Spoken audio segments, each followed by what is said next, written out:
Oh my God. I have absolutely no memory at all.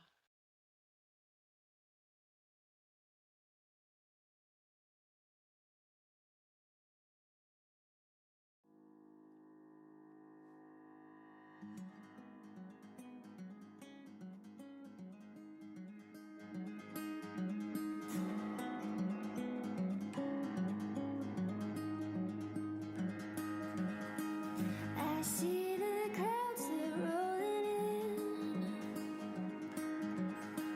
They hide the sun, but not my sin. The Judas kiss still on my lips. Can't walk away from where I've been. Oh, hear the calling.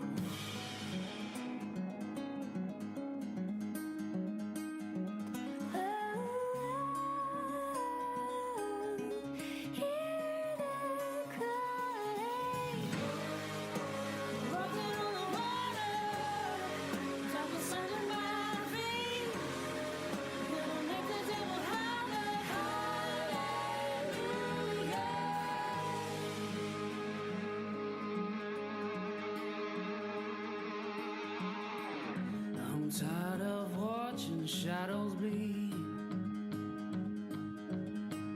fighting for nothing but a need. The seventh fall is on my knees. Their sighs and secrets cover me. Oh, hear the calling.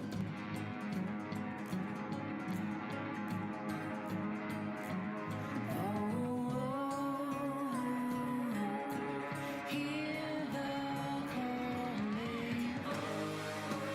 Walking on the water, darkness under my feet. Gonna make the devil holler, hallelujah. Gonna run across the waves, gonna let the birds sing. Listen to the devil singing, hallelujah.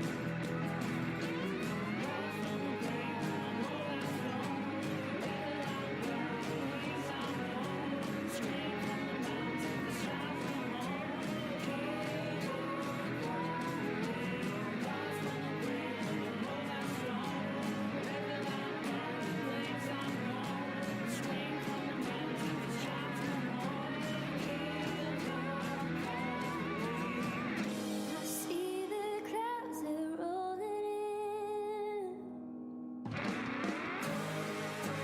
Rocking on the water, darkness under my feet. Gonna make the devil holler, hallelujah. Gonna run across the waves, gonna let the birds sing. Listen to the devil singing, hallelujah. I'm rocking on the water, darkness under my feet.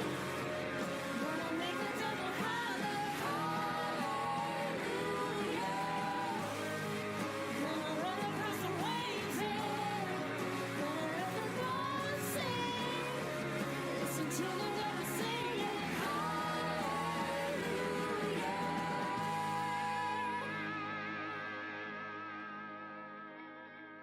Welcome. You're listening to Mystic Moon Cafe Radio. And welcome everybody to Mystic Moon Cafe Radio. This is June, and we have the wonderful Wendy and the amazing Jake with us. How are you guys doing tonight? Oh, just peachy. Just Fine peachy. and dandy. Woohoo! Both fine and dandy. Not just fine or dandy, but fine and dandy. Well, that's pretty awesome then. I tell you. Hmm. Oh, yeah. I have to say, it's been a very, very stressful day today, but I'm, you know, a lot better now. Everything's fine. I have my scented candle going. I think I'm in a good spot right now. So, how about you guys? Just had a bunch to do today and got the majority of it handled. So I feel like it was a good productive day. Well, cool. Yeah, I was multitasked to death today. If everyone who knows me knows I'm logical, like kind of one thing at a time, and when I have to do four things at a time, like it creates a schism in the brain. Ooh, But hate I'm much better now, systems. and that's because of Good. the whiskey. No, I'm joking. That's good. That's good. Whatever you have to help you cope, that is Right, fine. yeah. Oh my gosh. Yes. Swear. I keep saying I need to win the lottery, but I never play the lottery. And then, you know, I'll be on my cruise around the world. I think out here in Washington, it's up to like 84 million bucks or something. Now, well, in my dreams, it's always 255 million. Interesting. Is So that Interesting we need number. to watch that. Yeah. okay? Is it because you take home 100 million? Is that Yeah, you never know. okay? I'd be I'll happy. I can be your man bitch for that price point. Okay. Okay. Yay! I will carry your luggage wherever we go. I will tip you well. Oh my gosh. But oh my gosh. How about your weekends? Did you have some good weekends? Labor Day weekends? Did you have a Labor Day weekend? I didn't really have a Labor Day weekend. Why won't that post? Interesting. Okay. Huh? Having posting problems? What? Let's go to the chat and see what's going on. Oh. There's no missing person problems yet, but the night's young. Okay. That's right. That's right. Oh my. I did a barbecue. Well, that's awesome. Yeah. Yay! I gotta tell you, the Beyond Burgers, we had Beyond Burgers, plenty of dead animal with it, don't get me wrong. But they were pretty good. This is not an endorsement, but they were kind of yummy. Really? Yeah. What are they made out of? Is it like soybean or mushrooms? I did. Oh, definitely not mushrooms. Oh, yes, that's right. That's right. Definitely a You lot. will not be speaking to us right Yeah, now. yeah. I almost forgot. I don't know if it's soy protein or what goes in them. It's tasty. It looks like a burger, like if you cut it in half or break it in half and stuff. We did them up like Big Macs. So Nice. Very nice. Interesting. Okay. yeah, that's my other half. All right. Now Okay. we have to talk about your book that you put out this week. Yes, let's talk about that. That- Let's What? amazing. Oh, Like, jeez. Okay, I guess. Oh, wow. I haven't really thought about talking about it, but so it is 24 mostly true stories. If I tagged it as fiction. There are out of the 24 stories, I haven't really told anyone this. 19 of the 24 are straight true. And then 4 of them have embellishments because when I was interviewing the people, it was kind of verbal diarrhea, and so I Sure. made sense of the story. not necessarily fiction, but just cleaned up a little bit. Yeah. Hmm. And then Better ending? and the one Or I did- might have plussed up some scare factor. I couldn't wait to read it. I haven't had a chance to And wait. I'll bring you a copy. I've got authors' copies coming. So Nice. Wendy, you should get yours tomorrow.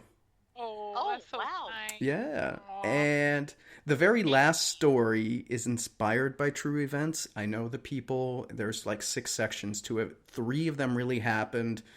And the other 3, well, you never know when a movie offer is going to come. So. Yeah, you never know. Anyway, Nice. it's available on Amazon in Kindle and paperback format. Tell everybody what it's called too. Oh, it's just called Ghost Stories, presented by Ghostly Activities. Ghostly Activities is my blog. And it's just a collection of the stories that are on the website. So technically speaking, I would appreciate it if you buy the books, but you can go to Ghostly and read them too. And it's just, they look prettier in the book. Yay. And yeah, that's a scoop. I'm going to have another one that comes out in October, and the title will be Ghostly Activities, A Guide to Ghosts and Hauntings, which is loaded up with all... If you read Ghostly Activities, I have a bunch of ghost hunting tips, profiles of ghosts, how to analyze your evidence, roles on your ghost hunting team, what people should be responsible for, gadgets galore. That will be in this book, and like I said, October, no firm date, but probably the first week of October. It'll be ready. That's so cool. That's my bit. I guess I can call myself author, right?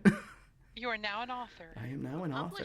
A published author. Published yes. author, yeah. With how many reviews, or am I still the only one? I didn't check. Wendy wrote me a lovely review. She also sent me all the typos I put in the book, so hopefully you download it starting today and not before.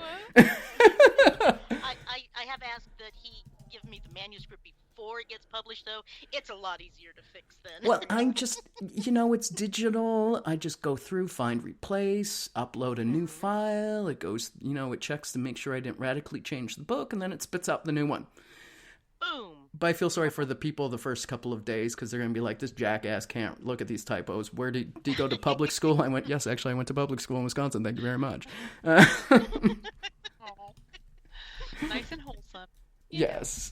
But let me see if anyone... As I go looking on the Amazon. Just one review so far. Okay. Good. Well, I'll have one in there too. Okay. Shortly for Oh, you. good. It just synced up my paperback and my Kindle version. So just anyone's interested in Amazon Kindle Direct Publishing, that's how I did this. It takes a while for them to connect your ebook to your paperback.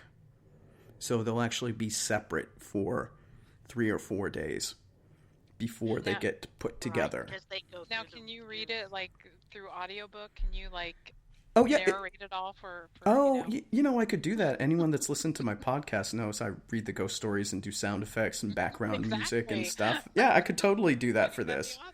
I should do it. I could combine all the MP3s. Oh, look at me go on. I'm a technical guy. I'm all about production and process and stuff like that. Ooh, let me see if I'd they... be careful with that promise. I think it might be a little more complicated than what you might think. Probably. Yeah.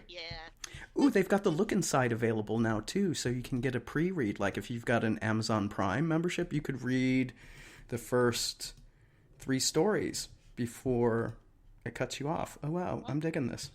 Wow. Oh, I've prattled far too long. Let's get back to the ladies. Well, I have actually, I think I told you last time that I signed up for the library speaking circuit. And of course, I don't have my presentation even slightly done. Right. And but anyway, it's kind of called Travel on the Spooky Side, and I'm talking about a lot of my travels and a lot of places I've been, and some of the places we've investigated, and evidence we've found, and stories that have happened in some of these places, and everything like this. But anyway, I got 4 more libraries now, so I think it's a total now of 11. So I better get this done. Like, you're going to go on tour? It's in October. It's all the libraries in just to see. There's kids. Oh my God! I Kids totally Have want to be your County publicist. Can I be your and- publicist? No, because it's I'm so scared. Don't be. And remember, I'm here to help you with that presentation. Oh, thank you. Do you want me to stick around after the meeting on Sunday, and we could just do some outlining? Wait, maybe yeah, but yes. Okay. Maybe yes. I will try. I will get all the main places that I actually have made a list of all of them and then cut them down to things that have happened and things like that. So so yes, and of course Ross would like to help too. So yes, it'll be awesome. Mm-hmm. Watch But the a wrestling little- contest between Ross and Jake now. Oh, I know my place in this relationship, so I'll just nod and say, let me know if you need some video editing or maybe some wordsmithing. Okay, love you. Bye. No, you're amazing. You're amazing. June, I've got a Prime Hag too. It's cool. I understand. You're so awful. Okay. Oh, goodness. But like I said, We like to have fun on Mystic Moon. A little bit of torture for each other, but it's okay. It's cool. that's It's right. all right. We all love each other. It's It's all great. good fun. It's all good fun. Well, shall we go ahead and see if we can get our guest on the line, or read her intro and then we'll get her on? Or Okay. how would you like to do? I will start reading the intro. I've got 4 paragraphs selected here from her biography. Okay. I'll lead for everyone, and then I will drop the name of her new book and its availability. Okay? Okie dokie. So just wait. me. Okay. I didn't warm up before. Usually I actually do a little warm up, but that didn't happen before the show. Okay. And I am sorry if I mispronounce her name, because this is the first time I'm reading it. Out loud, I should say. Right. Here we go. So, tonight on Mystic Moon Cafe, we have Cheralyn Darcey, who's an environmental artist, author, and botanical explorer who has a passion for encouraging us to reconnect with nature. She has traveled, researched, and explored the cultures and histories from all times, places, and beliefs, and the connections humans have developed. Not only the usage of plants, but also the spiritual quality of plants. Uniquely in the mind-body-spirit genre, Cheralyn illustrates her own publications with her field sketches and her fine art works, and through this brings us a very complete, pure, and rich resource and reference.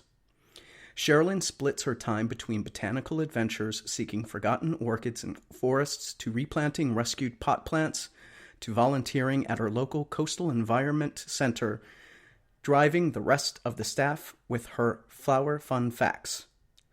Australian Wildflower Reading Cards is the first in a series of nature reading card sets that Cheralyn has created with her traditional, and this is where I am going to mispronounce, lina cut prints, excuse me if I mispronounce that, created from actual flowers she researched and found.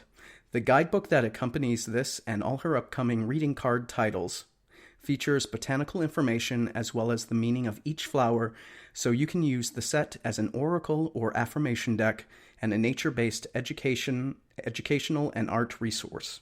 Her new book is The Book of Faerie Spells, published by Rockpool Publishing. It was recently released on June 5th, 2019. It's available on Amazon, I believe in both paperback and ebook formats. Yep. Very good. Very nice. Thank you. All right. I will add her to the call then. Okay. Fabulous. I'll try not to tell my Northern Ireland story Uh-oh. about the man that he was talking about the furries. Oh, Ah. hello. Oh, hello. Hi. Hi. Okay, this is Wendy. Hi, Wendy. Hi. And I'm June. Hi, June. So nice to meet you. Nice to meet you as well. And I'm Jake over here. I hope I didn't butcher your name or the names of any of your work when I was reading that. No, that's all good. Okay, thank you very much. Now, is your name pronounced Cheralyn? That's right. You got Okay. it. Yay, we're right. Yay. Okay. And is it lina cut or? Lana Cat, you got it. Okay, Ooh, perfect. so All right. cool. We're good. We're good. Now, You're all what is good. that? Yes. What is Lana Cat? Mm-hmm. Oh, Yes. you use you use lino as in Lalone. I can't pronounce it. My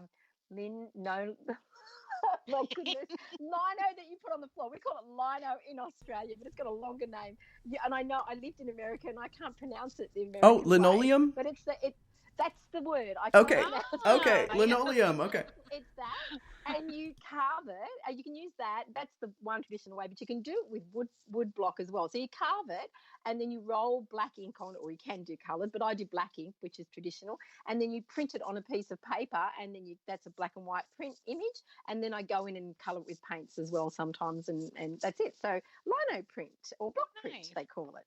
Oh, I like that. I wasn't familiar Yeah. at all with the practice. Oh, okay. It's a really tactile thing. I'm a sculptor as well, so I find it's this really lovely blend between that really three-dimensional carving in and sculptural and painting and all that. It's like it's everything all together to me. I love it. Oh, wow. Fantastic. Yeah, I've seen on your page, Okay. the official page, where you go Mhm. through and you've been illustrating and do you Right. illustrate all of your oracle cards as well? I've illustrated all of them except the herb oracle. Last year, I had to have an eye procedure, and I'd already written it and started doing some illustrations, and then I couldn't do it, and I coupled up. I found a wonderful French collage artist, and I love collage. And she and I collaborated, and she did the images with me, which Oh, was wonderful. So I that's was still really able nice. to have that vision while my vision wasn't quite right. But Oh, yeah, and that was it was fantastic. And she's a beautiful. Her pen name's Dear Dandy. Her name's Celine, and she lives in the beautiful countryside in France, and she's young. She's in her late 20s, and she just has this passion for collage. And I felt like it was the right medium where we were all sort of collaging together as well.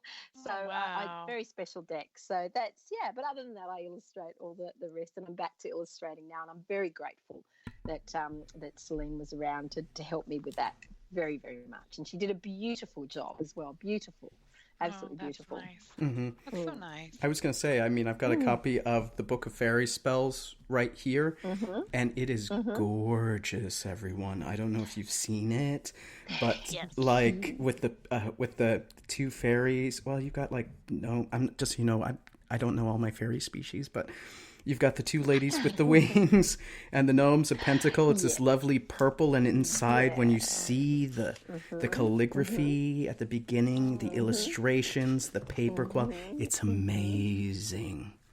That's nice. Thank you.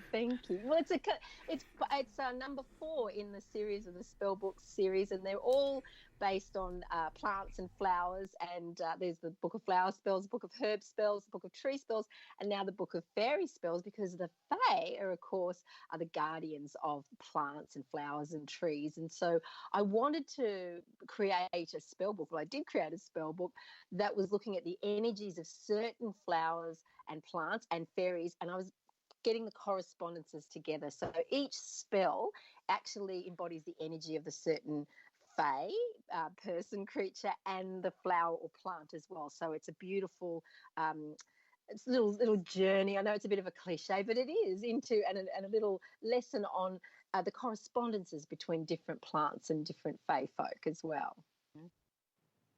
Oh, wow. Now, where all did you go? It said that you had traveled all over the world, in search of the fairy lore and everything. And I was just curious Yes. as to where you That's might have okay. gone to. That's okay. Well, what I did was I've traveled quite a lot. My husband is he's now ex-military. We actually lived in America because we had a posting back in 2000 in San Diego, beautiful San Diego, for Oh, a few wow. years, and Yes. it was a wonderful time in my life. And I've traveled extensively around America because at the time my children were quite young. They were in elementary school, and my husband was very busy with his work. And unfortunately, and September 11th happened at the time, and then we decided to stay. And his type of work was in demand because he was a trainer, and so I did a lot of work with the American community through the schools, and went on excursions and traveled with friends and that to keep myself busy while my husband did his job. So Sure. it was sort of so I did a lot of travel with my American friends that I met, other school moms and just friends in the arts community. But then also going forward a bit further, my daughter, when she just about finished her university degree in fine art, she was awarded a wonderful opportunity, a 6-month scholarship to the UK. She did that, and at the end, I went over and we backpacked for a while around Europe, and she's actually become a tattoo artist.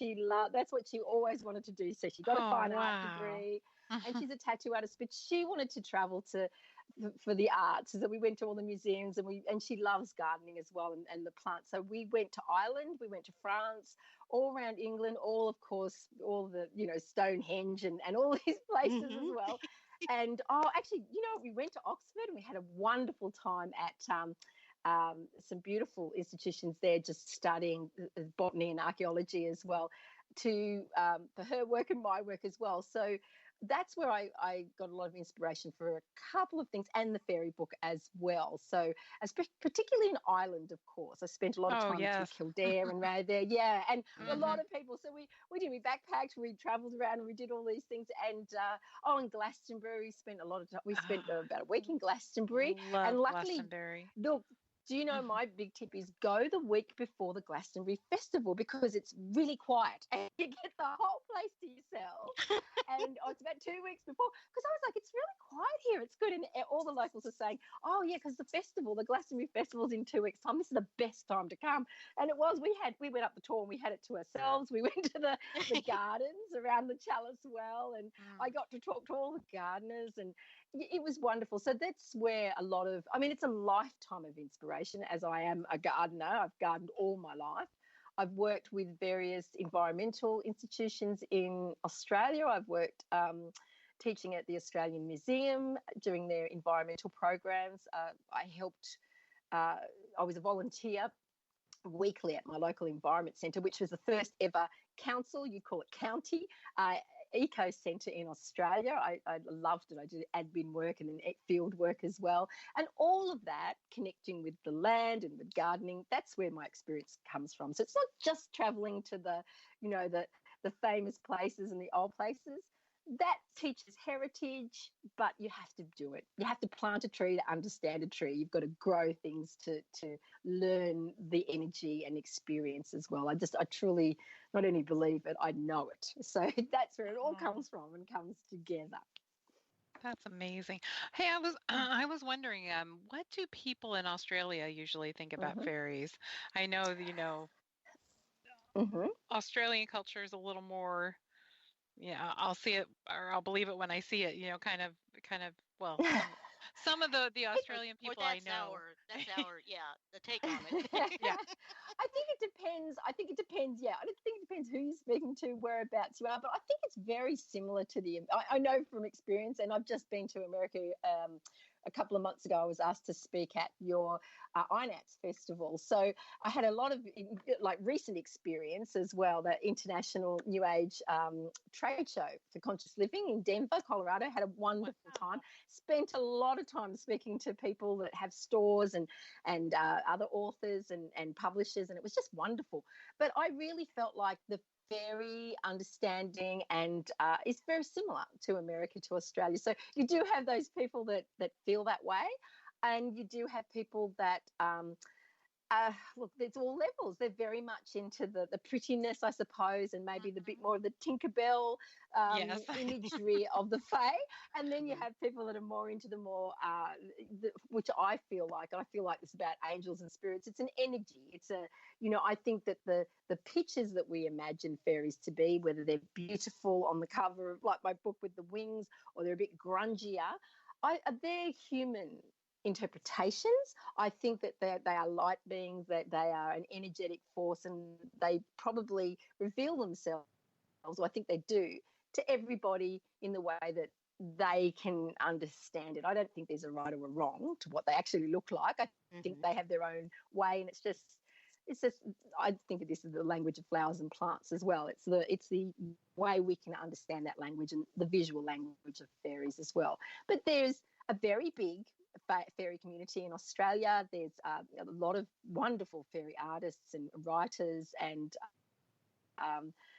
people that dedicate a lot of their life to the fae energy. It's a part of what I do, because my focus is plants and flowers and gardening, and I can't just put it in a box, because it is there. I know it's there in my garden. I mean, the first thing you do with a garden is plant a bit of thyme, just the herb thyme, for the fae to come to your garden and live in, and you don't eat that thyme, you don't use it, it's just for them. And I'm very superstitious. I always plant a patch for them. So I honor and respect it, and it is part of my work. But there, as I said, pretty much like America, there are people that's what they do. They very much focus on that, and yeah. Well, I know that when I traveled up to Northern Ireland, over close to the Giant's Causeway, in kind of that area, and the bus driver was giving us, kind of a tour and talking about, some of the places, and he started talking about the furries that lived in the hills, and he kept saying the furries and the furries, and I was thinking, what are the furries? And I realized he was saying fairies, and I just wasn't, Fairies, it was kind of funny because I was like, I asked, the accent. Yes. Yeah. And I think it's the same with the spelling as well. We've got this, and I know I've spelt the fairies in the way that I just sort of feel comfortable and it looks right to me, but there are lots of different ways that people spell the word as well, and that can sometimes be, I know, confusing for some people. I think generally people think with the Y at the end, the F-A-I-R-Y is sort of more Tinkerbell, and then the way I spell it with F-A-E-R-I-E, and also there's a couple that are a little bit similar to that, is more the what we think of the universal energy type fairy of the land, like and a of little more Gaelic. yeah, I mean, that just is the Gaelic. a little bit. Yes. Very nice. Yeah.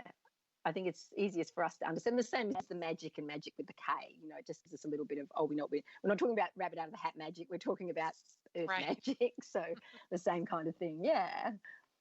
But no, Ireland was magical for me too.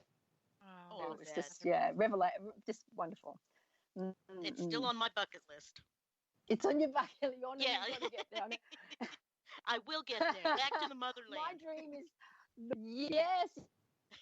yes. Well, my dream is to one day have a garden tour. I would love to go to Ireland and lead be part of a garden tour even, but I'd love that because I just loved all the wildflowers and the plants and the trees, and I would love to do something like that. So I'll invite you if I get myself together to do it. That would be awesome.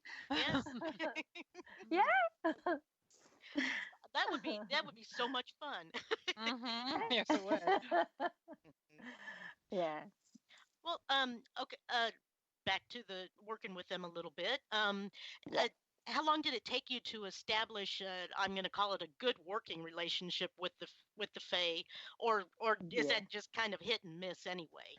It's kind of, well, I don't know if it's hit and miss. It's I was brought up in a family where gardening and regard for the earth were very important. My parents are your classic 1960s hippies, that's it. Right. The whole, Well, look, honestly, we lived in what was inner city Sydney, and I'm a Brady Bunch. I'm part of a Brady Bunch family. So when my dad had three kids, 2 boys and a girl. My mum had 2 boys and a girl. They got together when I was about 11. They sold up and decided to move to the country, and Brady Bunched it together. But they did the whole grassroots, like hippie sort of lifestyle, and it was just, well, not full on, communal hippie. It was just our family. But Dad made solar power panels, out of magazines. He worked out how to do that. And gardening and eating from the land and living off the land that's what I did from, the age of 11 or 12 when I was young. But my mother's a very spiritual person, and those sorts of things, it wasn't sat down and taught. It was just sort of known. And she'd use the word fairy or spirits or energy. And to me, in my head, it was just, that's the little folk, the energy, whatever, that looks after the gardens and plants, and you leave a little bit of an offering out for them, or you respectful in some way. So it was just a knowing from growing up. And look, people listen to these stories through me and say, that must have been amazing. Look at how you are now. But I was a rebellious 16-year-old, and I got to 16 and went, this is a load of I don't want to know anymore. And honestly, and I was like, I wish my parents were bankers and really conservative. Oh my! Sooner or later, and for a few years there, I was like, I want to be in my 1980s, suits and things, and I want to work in. I don't want to be, all this. And of course, after a few years, it's like, this isn't really me, which I wasn't. I wasn't really corporate or anything, anything like that. I never went that way, but I wanted to be a bit more conservative. Then I sort of went round full circle. So I always think it's funny because people who are spiritual always go, oh, and that's why. And then you had this wonderful. And I'm like, well, no, I just did what, I rebelled rebelled against that. You know, where other people tell me stories Mhm. about their conservative parents and they wanted to be a witch and they rebelled Yes. against, you know. I was kind of I like said that it was the other actually. way around, but it was good. Were you? That's what Funny. happens. Yeah, well, and that's what happens to. Oh So gosh. yeah, but I go. That's what happens to a lot of the children of hippie, wonderful spiritual parents, unfortunately. Right. So but I did. My mum is very, and of course, mum now is like, oh, she does oracle cards, and although my mum's more of a tarot person, so you know she's not so big on oracle cards, and people think that's hilarious. I'm like, yeah, I haven't done a tarot yet. Mum's not really into oracle cards, so which is quite cute. But yeah, she's still a gardener, and she still does all those things. So it's just with the fae, just the knowing, and also recognizing that when I was more mindful and more observant and more grateful and expressed my gratitude and took those times for different traditions of plants that honored different spirit and different fey energy, that I would have better results as well. So plants would grow. You know, I would be more in tune with what was going around and what their needs were, and that's water needs, food needs as well. So it is putting, you know, we think of ourselves, our bodies as well. We look after our physical plane, we look after our emotional plane and our mental plane. Sometimes we think we're looking after our spiritual, we're not going quite deep enough, and I know that's the same with plants as well. You know, you look after, we water them, hopefully we water them, we give them fertilizer, a sun and air, but we do need to look at that and pay respect for the spiritual part as well. You know, they are living beings and part of this world as well.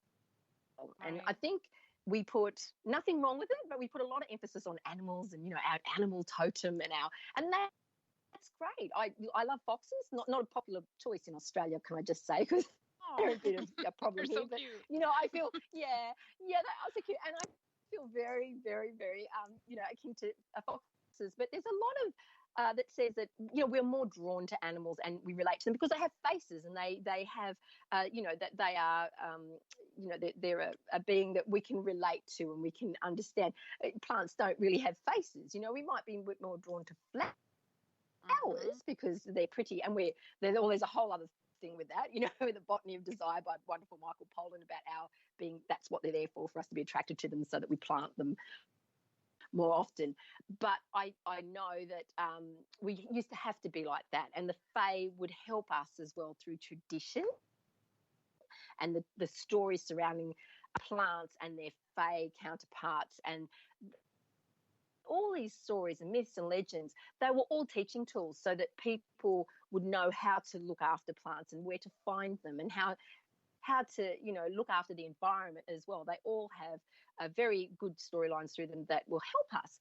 Now, you know, now if you want to go and get some chamomile tea, it's usually chopped up in a packet. You know, you don't That's actually know true. what it actually looks like.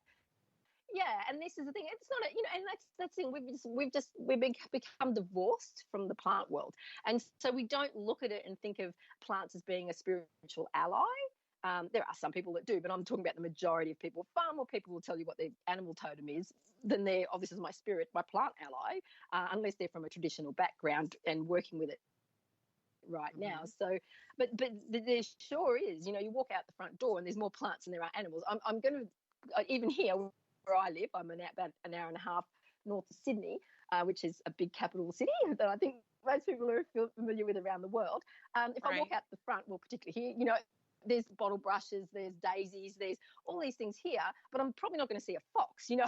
So Yeah. Mhm. I'm going to see all these plants, and I'm going to connect with the Fae energy as well. That's around those, or other types of universal energies, a lot quicker, and they're probably going to grow and give me meaning messages and help and guidance in my life, much more immediate than waiting from a message from a fox, you know, maybe in my dream as well. But that's not to Yes. discount it. It's all part of everything.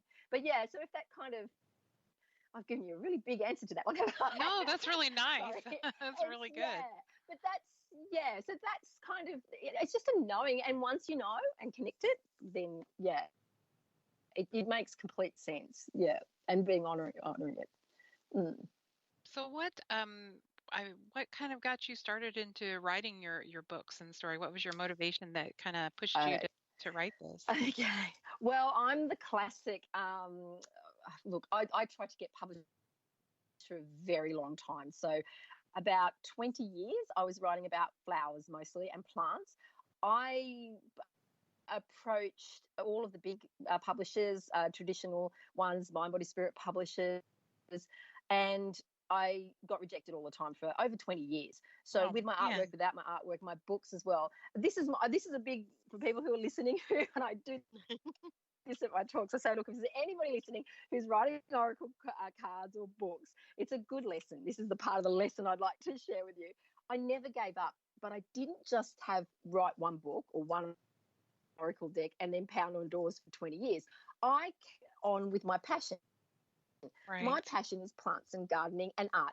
And I kept creating artwork. I kept writing and researching and traveling. And I have written books and oracle decks that I could get published for eons.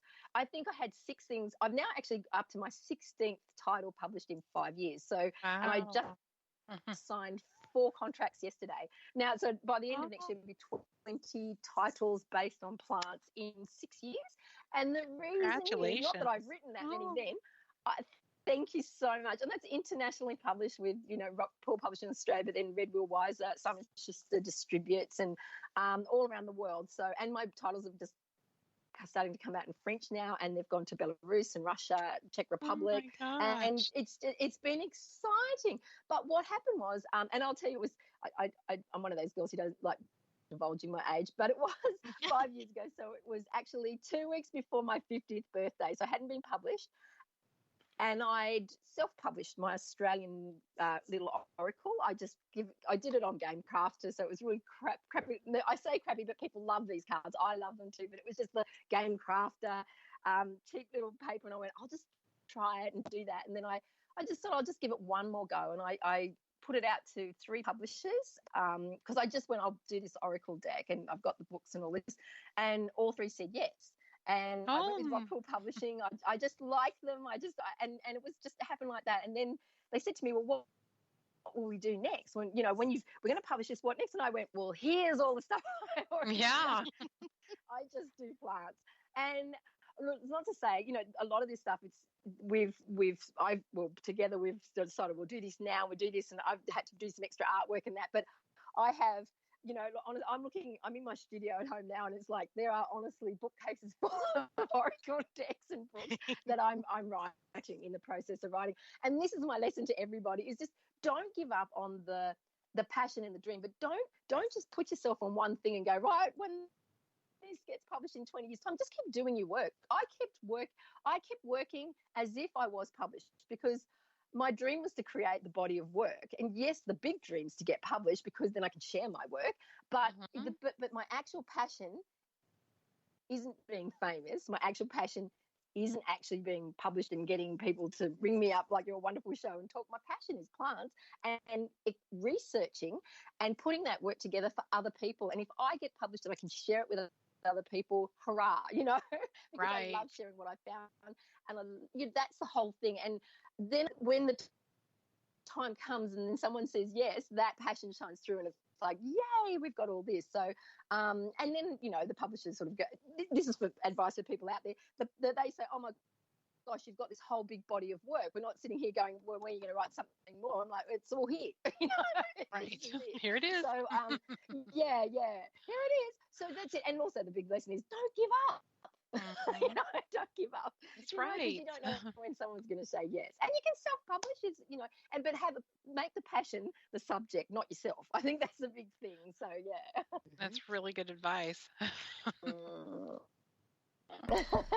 So And you make great friends. I have. Sorry, Jake. Oh, no worries. I was going to say we have a question from the chat room. It's Chris. I believe Chris is in northern Missouri. I could be wrong, but if I remember from a previous chat. And he's asking about your take on different crystals. So I guess we could talk about the properties of crystals, or what kind of crystals represent certain attributes like protection. Could you tell us a little bit about that? About crystals. Well, crystals are not my strong suit. I do include some of them in my books because all spells are created. A spell is working with energy, and it's just it's changing the energy around something so that you can put more focus on the outcome that you desire. That's what it's all about. And the things that you put into a spell, things like crystals and flowers and plants and petitioning Fae to help the fairies to help you as well, they illustrate those. So asking about the crystals there, I do use some crystals. So things like rose quartz. If I was doing a love spell, I'd definitely include that. Personally, myself, I love wearing green tourmaline. I'm a gardener, and that works very well with people who want to connect with the botanical world and plant world, as well as giving a little bit of protection as well. I have a beautiful tourmaline necklace that I like wearing. I've had for a very long time, but I'm not really a crystal buyer, crystal collector. I do understand it in the way that I understand colours and their use, and candles and their use as well, but I'm not a crystal expert, as it were. But if there was something specific, I just say, black tourmaline for protection, and I'd use those in spells like that. That's how I'd use it. Was there something in particular he or she wanted to know? He was asking about the different, everything about crystals, but really how to charge them. I'm not a crystal person either, so when we talk about charging, that's okay. Okay, yes, I can answer that. Yeah, so charging them, cleansing them, and I do it mostly under running water if I use crystals in anything, because that removes. Someone just gave me a beautiful black tourmaline the other day in Sydney, and I cleanse it first. By that, I'm a real earth person, so I also then go bury it in my garden, in a part of my garden. You can do it anywhere in the earth, even if you don't have a garden, and you can always have a garden. You can have a pot plant. So, and then to charge it as well. Usually under a full moon, we'll cleanse it and charge it as well. But also having a ceremony of some sort, sitting with it in the light, and it's talking about its own attributes. He can have a look those things up in a good crystal dictionary or book, or a good source online as well. There's I think healingcrystals.com is one that comes to mind. And then and then sort of talking about those things, and that would charge it. And then anytime he feels that it's not working as well as possible, or it's been overused, is doing the same thing, cleansing it under running water. You can smudge it with some sage as well. I just find the running water is really good. It cleanses physically as well as etherically as well. So when you talk about, this is interesting about cleansing water. Yeah, he said thank you very much. When it comes to pleasure. With the cleansing water, are we talking a stream, fresh water stream, or are we talking like Dasani? Look, if you can find a fresh running stream, fabulous. Okay. That's the best. But if you can't, the faucet. If you can, the tap in, and make sure you've got the plug out, so it's water running through and going away. That's okay. The whole thing. So I'd be standing next to a tap. Yeah, a faucet. Okay. All right. Thank you. Okay. Cool. Very nice. Absolutely. Yes, where do we go from here, guys? Well, I mean, I do have some questions about the different cultures and fairies. And that would know that too. Yeah, so the one thing that I'm interested in is when it comes to, I don't know if we should use the term like wee people or little people. I'm sorry, that's Mikey, my dog in the back. He just decided to bark. So from Scandinavian tales, they have a little bit of a different twist. We have the British Isles. They have their own angle on the wee people. I've been to India. They have their own. Are there common themes between them all, or is really every culture unique when it comes to the Fae and the legends about them? Good question. Yeah. I do find that there are similarities sometimes. It's going to sound really vague, but I do find overwhelmingly that there seems to be a lot of that sort of moralistic almost, or not so much moralistic, that's the wrong sort. Sometimes in the Scandinavian ones I've found that, but it's also that they've got their own business and their own life to go on with, and they can be quite nasty in a way. You have to be careful, and I've not included a lot of those in my books and things because I think people don't understand them enough. My book doesn't go deep enough to encompass that as well. But the similarities that I have found is that respect in every single sort of Fae people that I've used in these books and have shared their stories in these books. This book there is a respect has to be meted out very, very, very much so. So it's giving offerings. This is very common across a lot of cultures. So it's not asking for trivial help, being respectful, looking after them as well. As I said, I have that patch of time. There's a lot of stories across cultures of having a tree or a plant or a section of the garden just for the Fae. Your little brownies that are in Celtic stories, you have to leaving out strawberries and milk to feed them, otherwise they'll go and mess your house up. So that is very common across the world, So it's this, it's sort of like, don't make them angry. It seems to be the common thing. That's what I've always, that's it. And otherwise, you're in for it, And some just don't even go there. You're like, if you're going to go there, you better really know what it is. But it's better to be. What I've found is to let them do their own thing, Okay, because I was doing a little research into murderous fairies because I'm twisted like that, and I found reports of two that I thought were really interesting. And I'm not sure if many people have heard about them, and I hope I pronounced this name correctly because I think it's Gaelic or Celtic. Slua and Redcaps. Oh. Yeah, the Redcaps. Yeah, okay. Yeah, they're bad guys. So I didn't put those in my books. No. This is I had covered off reasons for things that can be confused with a haunting, and fairies was one of the most common. And as I did research, it's like if you run into these two, like you're just dead. Yeah, well, that's it. Because but that comes back into the thing, Jacob. This whole thing of respect, leaving their areas, to themselves, and through stories and through legends, we're told, don't go into the ruins of certain castles, don't go into these areas, these forests. That belongs to them, and there is this side of the thing is what we didn't want children wandering in through ruins of old castles and dark forests. So these stories came about, or was it the other way around? People did actually see these creatures, and it was a warning. So that still comes into, it's a warning. Yeah, it's the same thing. So it's this same thing of this respect. They have their own land, their own thing, and leave them to it. Otherwise, you might get killed. Are you going to get killed? Maybe, but like I'm scaring you off to don't go there. That's it. So yeah. And then just one question from Chris in the chat about fairy rings, real or not? Oh yes, absolutely. I totally believe in fairy rings, and they've come up quite a few times in my life that I've seen them. So I believe in them. So not everybody does, but I totally do believe in them. Yeah. So what are the signs of a fairy ring when you're like walking in the forest? I know a ring, but it's look, most people see it as like the mushrooms or the like toadstools in a ring, and sometimes it's certain plants as well that grow in a type of a ring. Look, it's quite common. I found a few. I was just trying to remember when it was. It was about 2 years ago in my new garden. It was just like, yay! Most people sort of see it as a thing of a good message, a good omen. That's what I look at it as. But it depends on the situation as well, I guess, where you see it. But in some cultures, they do look at it as it's a bit of a warning and be careful of that. There's something might be happening as well. Some say stand in it, lots say don't. Yeah, well. That's what I was wondering. What do you feel on that? It's like if you I pass don't through feel like I wouldn't stand in it.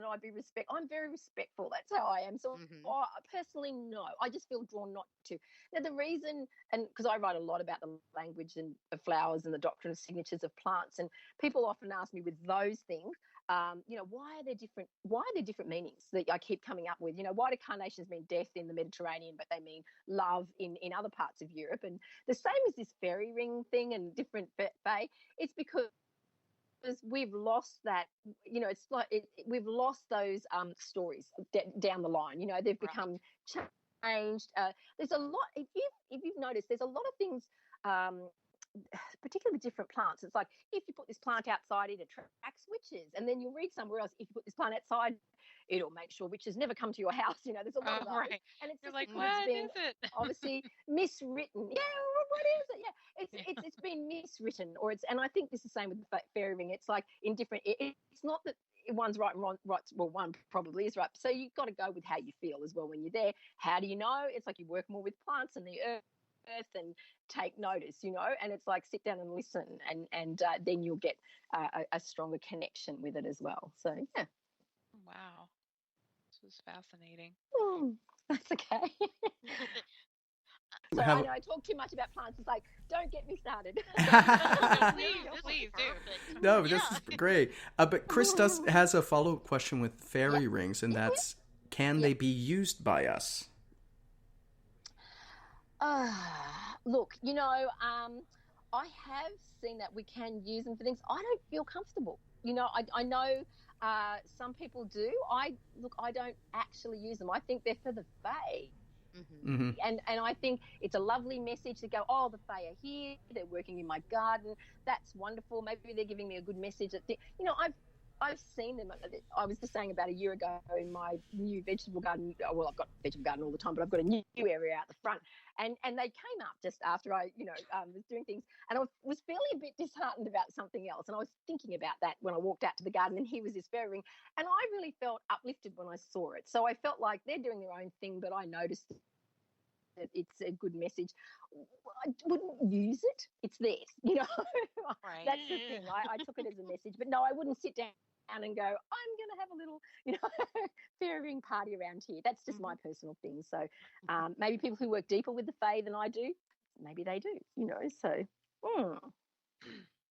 It could be a little, you just don't know if you go in there and try to draw from their energy that they've imbued the circle with, if that could be a real serious problem Yes. for them, or if they're Offense? okay. It's offended, or Exactly. Mhm. And it's like it's their party. That's how I feel like it. It's their party, not my party. With me putting my big foot down in the middle of it. Exactly. Yeah. That's I'm how like, I what? feel. That's Yeah. exactly. Mhm. Yeah. Now, have you built a fairy garden in your extensive garden? Yes.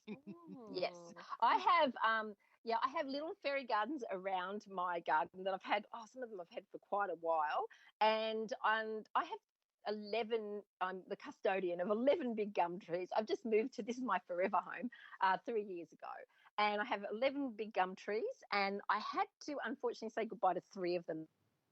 They Oh were just no. they would already died. They'd already died, and one had died, 2 were dying, and we had a wonderful arborist here, and she loved it just because she said, "Oh, you're saving trees, not wanting to just butcher them." I'm like, "No, we want Right. to save them."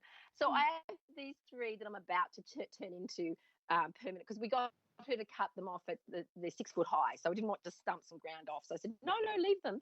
So they're 6 foot high, and I'm about to turn those into beautiful fairy homes as well. But yes, I do. I couldn't even tell you guys. I probably have about 10 or so small fairy. They were portable fairy gardens I've had with me before we actually, military family moving around. So once my husband retired, this is it. This is our house. Right. So, so yes. You Yeah. make your place. This is like, yay. This is my place. This is my house. This is it. This is our house we own. This is it. Yeah. Very neat. Now, if I were to go build one, what are some key elements that you might put in there? Some good plants, good. Okay. Mhm. Yes. Well, what you're looking for is obviously plants that are small. So you're looking at scale, but then it depends on how big your fairy garden is. But if you're doing something in, say, a large pot plant of some sort, or even in your garden, just look for scales and for scale, because you're in the States. I'm not going to talk about specific types, but what you need are the smaller ferns. There's some I'm not a big fan of bonsai, but some people are for those. I don't know. I'm a bit. The jury's out for me with bonsai. It always has been. It doesn't feel quite settle on me quite well at the moment. But there are things such as natural bonsai that plants grow a little smaller. There's a lot of they're called steppables here. So the little miniature things like, now I am speaking specifics, alyssum, things like brahmi as well, beautiful herb. You can use that topbles over the side of things. You can do any of the smaller, I've said the smaller ferns are very slow growing Japanese type ferns as well, Asian type ferns. So anything on a small scale. Because this podcast goes out everywhere around the world, I would be going to your local garden centre and talking to them about having smaller scale, tell them fairy gardens are quite popular. So nothing being ashamed of to say that's what you're trying to grow, a smaller fairy garden. And if that's what you're looking for, that miniature garden. But as far as plants to attract fairies in your garden, so they're bigger size plants as well, you're looking at thyme. They love thyme. They love, if you can grow them, foxgloves as well. They love living in them and around them. Any of your herbs, they love herbs. They like to be attracted to those. If you can grow apples, they adore apples and apple blossoms. They're the plants of love as well. They really like, we've got the cyclamens is a plant that they like, and I have a lot of cyclamen around here. I'm pretty sure they're called the same thing in your area as well. They love daisies. I've always found daisies are good. We have a thing called Federation daisies. I know you have them, and gardenias are one that is very, very popular with them. And oh my gosh, my head's going. Gladioli is another one. That's a tall one and of course you can never go wrong with roses. You know, fairies, angels, or any ethereal plane and spirits, and that love gardenias and roses. Highly scented. Very alive at night time as well, like the scent, and you can still see them at night because of their colours and their size as well. And they love those. They love living amongst those sorts of plants. So you can't go. I always go. You can't go wrong with roses. And you can usually grow them everywhere in some way. You can just in a pot, bring it inside. So for listeners out there, if you go to pages 12 and 13 in the book of Faerie Spells, you can find the list of plants to make your fairy garden. Yes, you can. Plug. Oh, yeah. So it's a plug. What are some of your absolute? What are some of your absolute favorite plants to work with? My favourite plants to work with. I'm also, look, because I do everything plants, I'm a sustainable florist as well. So I love my floristry. I love working with, I've just mentioned gardenias. I love working with lots of foliages. I love camellia foliage, and I love my native flowers and plants. And that's what I like when I meet people. I love being in their areas and seeing what grows naturally. So here where I live in Australia, I'm not sure if the listeners in the USA are familiar with them, although I do know we export loads of more native flowers over to you than we use in our own country in floristry. Waratah, flannel flower, bottle brush, all the beautiful natives. I adore working with them. I grow them. But the more traditional plants, it's very much the sunflowers, the daisies, and roses. I have all through my vegetable gardens. I have roses to attract my bees, and also because I just love them as well. And I find that they're such a high vibration plant. Roses, they lift the energy of everything around, and that. The fae love them, my gardens love them, my bees love them, and my veggies and fruits love them as well. So, and I love working with roses therapeutically. Rose oils and things like that. I find it's a very calming, soothing, spiritually supportive plant. That's how I find it. And trees, it's just not one. Well, eucalyptus, they do grow. Well, I lived in California. There's heaps of Australian eucalyptus there. I guess it's because I'm an Aussie girl. I love working with our eucalypt. So that's a tree I love. And yeah. Wow. Yeah. Cool. Well, when you're getting ready to do your spellcraft, and yes, do you do any kind of a protection ritual or anything beforehand? Yes, absolutely. That's the whole thing with spell work and the books that I've written.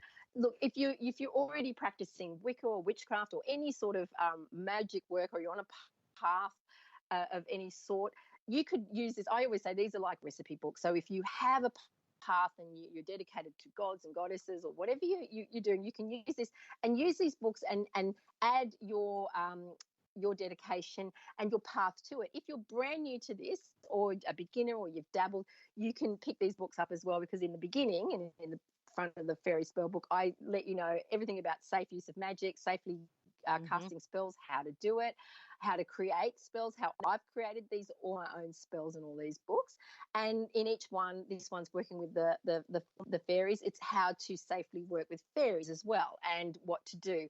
And before that you start as well, you need to cast a circle of some sort of protection around you. I just do it with my hands. I'm drawing a circle of light around me. I've described a few different ways in the book that you can do this, and it's to keep the, a protective energy within, and to keep anything negative, because once you start spell work, it's like a light going out to the universe, and you could attract things that you don't want. So I do that. I also work with different flowers all the time. I dry a lot of my own flowers and plants and botanicals, and I'll scatter white rose petals around in a circle, or gardenias as well, which are very, and then I'll work within that, cast a spell, make the spell. Then at the end, I will thank, the Fae for helping me, or whoever I'm, connecting with, and then dissemble that circle, and even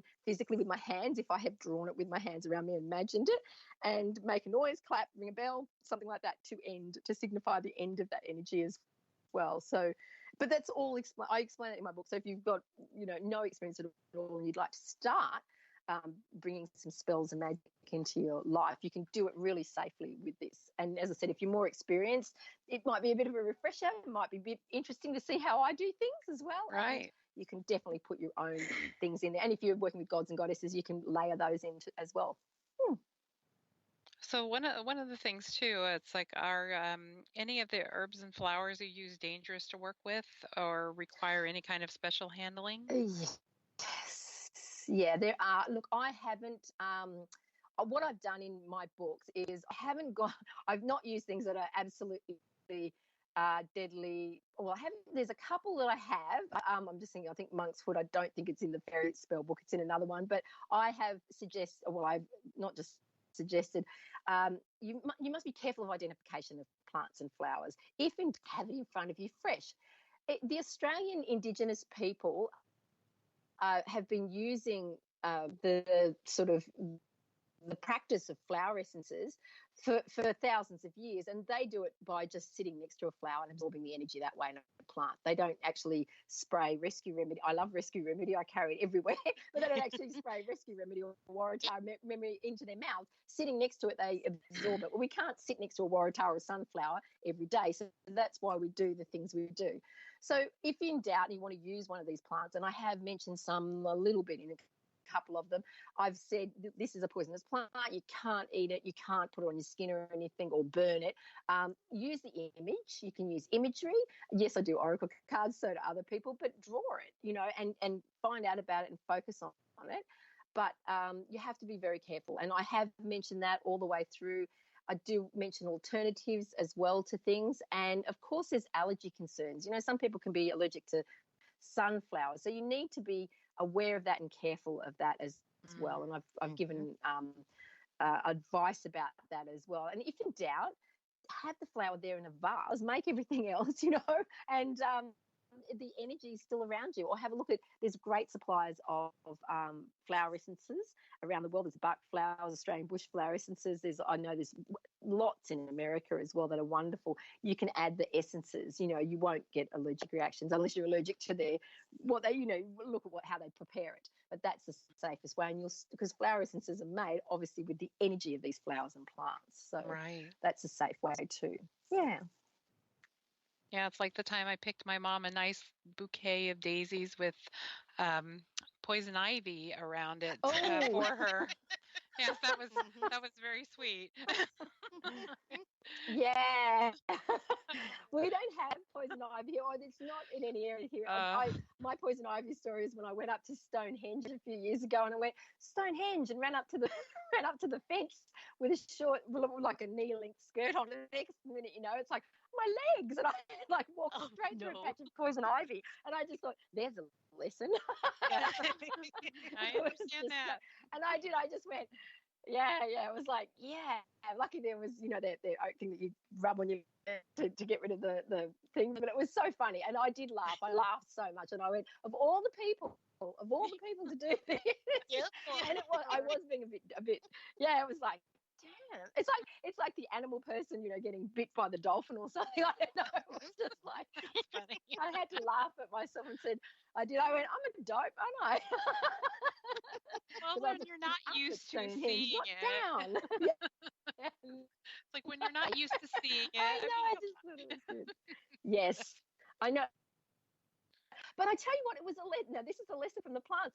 That was the trip that I took, and then I wrote and it sounds like a plug, and it's not everybody, but I wrote flower reading cards, which is about to be re-released, and it's all the wildflowers that grow in sacred places around the world. And after that happened, and I went into Stonehenge, I was like, what are these little orchids growing everywhere? And this wonderful guide said, oh, they're the pyramidal orchids. They're native to this area. And I was like, wow. And then my thought went, and I had already written about British wildflowers and, as I've been doing all my studying for years. And then I put that together because when I was saying to you, I've got lots of things, some things are almost complete, but I have things that I haven't quite, I've done all the research about the plants, but they haven't gone into something. And then I went, oh, I could do, the wildflowers that grow at sacred places. And that's what that deck that came out a couple of nice. years ago, flower reading cards, actually is. And there actually is the Stonehenge with the pyramidal orchids. But I always look at the plants and things, but I was really like, I felt like the poison ivy was like, look down, Right. watch out. And it was, yeah, right. And don't look at Stonehenge, look at us plants. And maybe it was, maybe that was it. So, yeah, I was getting too carried away with Stonehenge and not looking. And these orchids are tiny, they're not great big orchids. They're these tiny little wildflowers. So, yeah, it was, and I did get the idea to make that deck or to get my research about British wildflowers and then make it the world and all that. So, yeah, from my poison ivy experience. So, see, there's something to be found in everything. That is There's true. a lesson from the plants everywhere. Oh dear. Oh yeah. Mine is the big star lilies that come in so many bouquets of flowers. If my nose gets anywhere near those, it feels like someone put a spike through my eyeball. Yeah. Yeah, I am horrible. Stargazer or Casablanca lilies. And they do. They have a very, very, because they're actually an American. They're a cross between an Oriental lily and an Asian lily for the American. It's good that I'm a florist as well. For the American florist industry, I think in the 1950s, they're actually an American hybrid. That's what they are.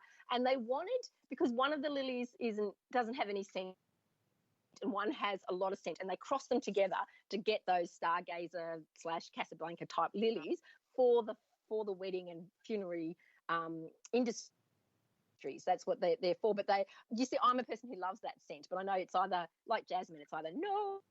Well, they're about success. I was just because it's not a bad scent. It's not a bad scent for me, but it is. I'm so highly allergic to it. It was just like, and there was a time also that my friend was getting married, and she neglected to tell me what kind of flowers, and everything was lilies. The whole church covered in lilies. My bouquet was lilies. I mean, it was beautiful, but of course, I had to leave. Oh my gosh, sneezing and coughing so bad. being the matron of honor at the the front of the church, and then all of a sudden I'm sneezing and coughing so bad that my throat starts to close up. I'm like, oh my goodness, I gotta leave. See, so yeah, that's it. See, all the brides that are listening, you have to ask everybody. Yes, it can be the strangest thing, people. Yeah, it was. I've got jasmine tumbling over my back fence, and we've just had about 4 weeks ago. We just had this because we've just gone into spring. The first day of spring is the first day of September here in Australia. So, but a few weeks ago, still very, very cold where I was, but we had a few quite warm days, and my jasmine sprung into flowering, and that's I usually pick it all and bring it inside. But we had visitors, and it's my first thing is like, are you allergic to jasmine? Because I've done it so many times. I fill the entire house with jasmine, and then someone's turned up and gone, oh no. And you can't, as you would know with your lilies, you can't just remove the lilies because it's still all that pollen in the air, all that scent is still in the air. Yeah, exactly. So yeah, I've learned that. So yeah, I'm sorry, you're gonna have all to the stay brides, in if the there's car. any brides, yeah, that's it. Can't get out, go back to Sydney. Yeah, but and that's nothing spiritual to worry about. People often ask me like, is is that a message for me? I'm like, yeah, the message is you're allergic to lilies. Okay, I was going to ask something like that because I have a weird plant allergy too. Oh, do you? Look, it could be. Look, to me, it's like look, lilies mean success and looking for the future and that. I personally, in all the work I've done with plants and flowers, I don't think that there's a big message because you're allergic to that Great. certain plant. I really don't. I just think there's a lot of plants that mean exactly. I love dogs. I like cats. Cats sort of, they give me a bit of the sniffles and that, but I'm not going to turn around. I don't think that's great. That's just me personally. Someone else might. What's yours, Jake? What's your well, I don't even know if it's part of the. So I'm definitely allergic to ground fungus. So fairy rings would kill me. So I don't know what it is with mushrooms, truffles, chanterelles. With all those. All of those.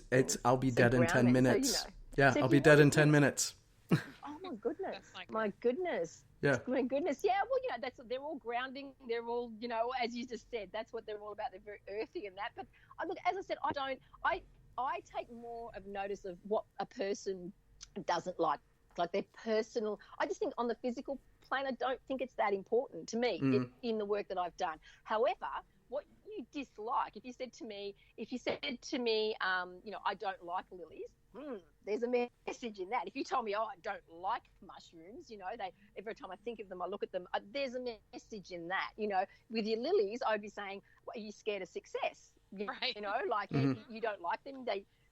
That's it. I'm not a big fan of your gerbera daisies, and they're about, desire and things that happen really quickly. Because I'm a Leo, it's like, you love me forever, so I don't like this fleeting kind of, and that's what gerbera daisies are. It's this instant, but there's times when you need that very quick, instant, uplifting happiness, and I've had to learn that's not being disloyal, that's not being even frivolous. That's actually quite fun, like firework fun, it's like, doesn't have to be burning, smouldering forever, and that's a lesson for me. The same as your lilies, and say, Jake, with your fungus and that would be, that is all.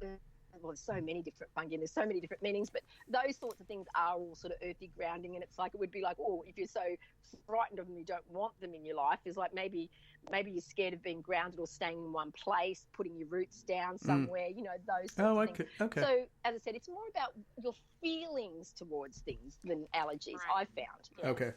Yeah, because I just look at them like, oh, you'll kill me, let me just walk away, and that's about it. Nothing good or bad about it. They do smell like dog caca to me whenever they're around, but that's okay. Yeah. That's it. Yeah. So that's So, I know, but that's a thing. That's a terrible thing. Okay. Yeah. So, Cheralyn, the question I got for you, and this is coming straight out of the new book, on page. I'm at the age where I have to focus on the page number a bit differently. It's 151, I think. It's about creating your own fairy spells. Right. So for rookies, for people new to this, how would you... Exactly. I will say, everyone, if you don't have the book yet, it is loaded with very, very practical steps on how to cast the spells. Yes. And she's got a section on fairy spells. Creating your own. Yes, well... Sorry? I was going to say, what would be your sorry. tips for going about and creating your own spells when you're really, really, really new to it? Okay, when you're really, really, really new to it. Well, I'd read through my book and probably, or another, if you don't want to get my book, well, it'd be nice if you did, but if you did any spell book, and have a look at how they're made. So a spell is made of... your ingredients, and they are correspondences. So if I'm going to say love spell, you can't cast a love spell on someone else to make them love you, but you can increase the love in your life. Okay, so this is a simple one. So I would like more love in my life. So what I need to do is to think about exactly what that is. So if you're a complete rookie, this is what you do. So it's your I'd like more love. I'd like to be in a relationship with someone. So this is what I'd like. So I'd look at the plants and flowers that corresponded with that. Now, how I would do that, I'd go and read about it. I'd look it up on reliable sources on the internet as well, good crystal books, good crystal references if I wanted to use crystals, flowers and plants if I wanted to use those, which ones would be used. These things, you can sit there and make this spell without any of these things. But these things are like conductors of energy. So if I was using a rose quartz crystal, which embodies love, that's like a conductor of extra energy, and I'm focusing on it. I'm using pink roses or pink carnations, say they're going to focus more of that energy. In my book, I have given a list of crystals and a list of other flowers that you could use as well, so with their correspondences, their meanings, so that you could do this. Then I might use a pink cloth underneath, or a red one if I want a really passionate love in my life, and candles if I wanted to. You don't have to have all these things. You can have one or whatever you would like to do. And I'd write all those ingredients down. And then a chant or a piece of poetry or a piece of music. I'd go and find a piece of music that's about love and play it. These things are just all focusing. You start off, you cast your little circle of energy that I've explained in there, so it's safety, and then you've got your spell. You might use timings, and that is the phase of the moon. If we're waxing moon as it's getting bigger, that's we're increasing things into our life. The full moon, the energy is very high, things are happening. The dark moon, this is more about divination and more darker energies. And then the waning moon getting smaller. This is when we're decreasing things. Don't have to use the timings, and the days of the week and even the hours of the day also have an effect and have a meaning, and you can look those up. Got them in the book. You can find them elsewhere as well. But these are supercharging it, so that's more focus and more energy, because you're working with energy. So the more things that you can bring into a spell that bring more energy in and more focus for you, the more likelihood you have that your spell will be successful. So I've step by step did a lot longer than my little sort of snippet there. Yes, sorry, Jake. I was going to say, but in magic, can you overdo it? Can you overdo it? Yeah, I think you can, because this is what I'm saying, you don't need all these things, because it's like cooking something, like you can overdo it. Too many ingredients, too many flavors, too many things, and you've lost. If you're making a beautiful pumpkin soup and then you decide to put in, 50 herbs and more vegetables, it then becomes not pumpkin soup. Yeah. Now she knows my cooking now, doesn't she? But it's lost the original. She knows all about my cooking. The original intention's gone. Mine sometimes do. You can do too much, so you're losing focus. So the whole thing is focus. How much is enough? And I would say 3 elements, 4 elements sometimes. That's okay. It. In my book, I've actually created things too, like spa products and shampoos and things. So, if you've got a great recipe for, say, a pumpkin soup, and you want to make it the pumpkin soup of love, have a look at, maybe you could put some rose flower essence, safe rose flower essence, in there as well. So there's all these things. So, I have explained it in the end. And also, if you've got plants and flowers that aren't in this book or and indigenous to your area, you might want to bring those in as well. So I have used very universal type plants and flowers in my books, but there might be others. And I'm on social media, and all of my days start with me answering questions about people's plants, and I don't mind. People send me messages and emails about that. Can I use this in this? What will I use? And it's, I love it, actually. I love the community that we've got. So, yeah, I hope that helps with that one. Nice. Well, I had a question about the Cura Pura protection spell. Yep. Can that be used to, say, put a worldwide protection energy out to abused and abandoned, neglected animals, pets more so? Yes, Cool. absolutely. And I've used that as well with I've got rescue dogs, and very much so. So these things can be used universally as well. And I'm often saying this, I don't know. Look, I believe in it. My books are like recipe books. You pick up somebody's Martha Stewart's recipe book, and you might go, "That's great. What's in there?" But I'm going to tweak it a little bit. Look, being mindful of what's in it. And put poisonous things or bad things. But of course you can. The wordings that I've got in the spells.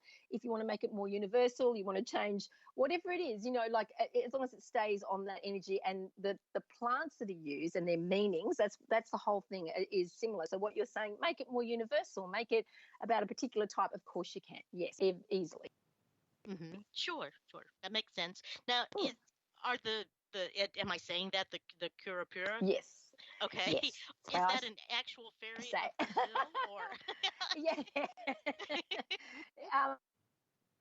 Yes. Oh, sorry. I'm sorry. I thought I nearly lost you on the thing then. Yes, Oh, it is. no. And this is what. Sorry, no, that's what I was just sort of going. Where? I thought I just lost you for a minute there. Yes, it is. And that's what I've done with all of these is I've looked at the energies and the different facets in the Fae within each and used tapped into their history and what they correspond with, and I've made the spell around that. That's what I've done. So in that case, they're the sort of energies around that fairy being that match in with that. Of course, they can be matching with other things. If you go and study a little bit more about them, that's why at the beginning of each spell, I've explained who the fairy is, what they mean, where they're from.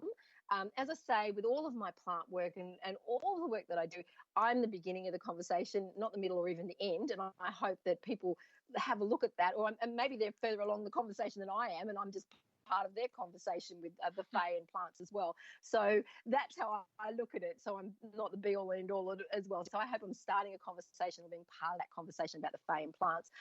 And that's why I give the information that I do, and also have bibliographies in the back of my work and all that, so people can keep going and with this as well as much as they want. You don't have to. I've made it simple enough for you to there's my puppies now. They must have known we were talking about it. I've just got I was worried about I've got a new rescue dog at the moment, and she's a little bit noisy. So she doesn't like to be, there she goes. Yeah. She doesn't like to be away from her mum at the moment. Yes, I think we all have had rescues. I've got one rescue of my own, and then 2 more that live here. So yes. Yeah, I got 3 rescues. You have got 3? Oh. Yep. Sadly, I have can't have boxer any. vest. I'm a boxer. Oh, I love boxers. I have and German Shepherds. sadly, one of my German Shepherds. Yep. Yeah, see, they're breeds that people. That's why I do boxes, because people say, "Why don't you just open up?" I said, "Well, I don't do the rescue. I have rescue dogs, but I'm like, I don't know about America, but the US, but in Australia, they very much there's a bit of a problem with people. I think get them and then don't realise how intense boxes are, and they give it up a lot. So yeah, which I just love them. So I'm like, look, I love them. So I'm opening my heart to the boxes. So my new one. So she's delightful. I had my boxer Rhea. She was 12 and a half when she passed. Shortly after I moved to Seattle, my little girl. I rescued her as well. Yeah. She was fawn. That's what.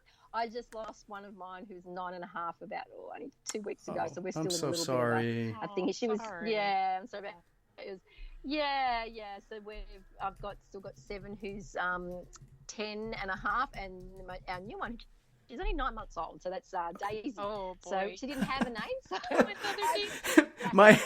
my youngest rescue's named Daisy as well. Oh, there you go.